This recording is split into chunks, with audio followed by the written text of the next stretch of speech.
वैदिक ज्योतिष शास्त्र में मंगल, शनि, राहु, केतु और सूर्य को पापी ग्रह माना गया है। मंगल को सबसे अधिक दुष्ट ग्रह माना जाता है और ये किसी व्यक्ति की जन्म कुंडली पर नकारात्मक प्रभाव भी डाल सकता है, खासकर विवाहित जीवन में यदि इसका स्थान प्रतिकूल हो तब। मंगल ग्रह रक्त का कारक होता है और जिन लोगों की कुंडली में मंगल दोष होता है वो लोग स्वभाव से थोड़े क्रोधी किस्म के होते हैं। इसलिए लोग मंगल ग्रह से बहुत ही अधिक भयभीत रहते हैं। मांगलिक लोगों को लेकर ये बात हम सब काफी वक्त से सुनते आ रहे हैं कि मांगलिक लोगों का विवाह गैर मांगलिक लोगों से नहीं होता। लेकिन ऐसा क्यों है, आइए जानते हैं मंगल दोष को। मांगलिक लोगों को लेकर हम ये बात काफी वक्त से सुनते आ रहे हैं कि मांगलिक लोगों का विवाह गैर मांगलिक लोगों से नहीं हो सकता। लेकिन ऐसा क्यों है, आइए जानते हैं। मंगल दोष कुंडली में कैसे उत्पन्न होता है और क्या मांगलिक व्यक्ति गैर मांगलिक व्यक्ति के साथ विवाह कर सकता है। सबसे पहले बात करते हैं मंगल दोष कब होता है।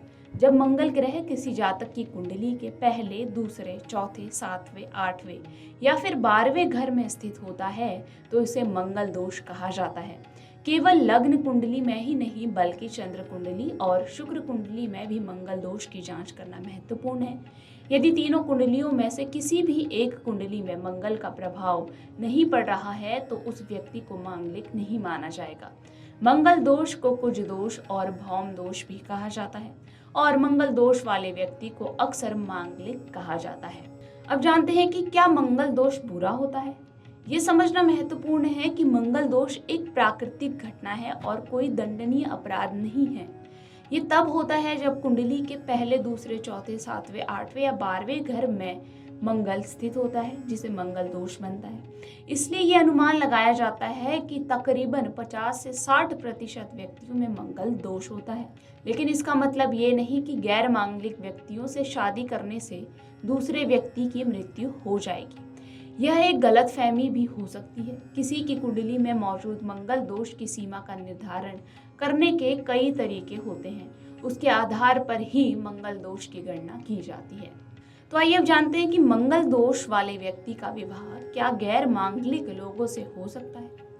ये पहचानना भी महत्वपूर्ण है कि भविष्यवाणियां समय के साथ बदलती हैं। पहले के वक्त में कहा जाता था कि मंगल दोष वाले व्यक्ति का विवाह गैर मांगलिक से नहीं होता। लेकिन कुंडली में मंगल दोष वाले व्यक्तियों में गैर मांगलिक व्यक्तियों की तुलना में उच्च यौन इच्छाएं और उच्च रक्त हार्मोन्स होते हैं। पहले के समय में नाबालिग और छोटी अपरिपक्व लड़कियों की शादियां बड़े उम्र के परिपक्व पुरुषों से की जाती थी और ये बेहद ही आम बात हुआ करती थी।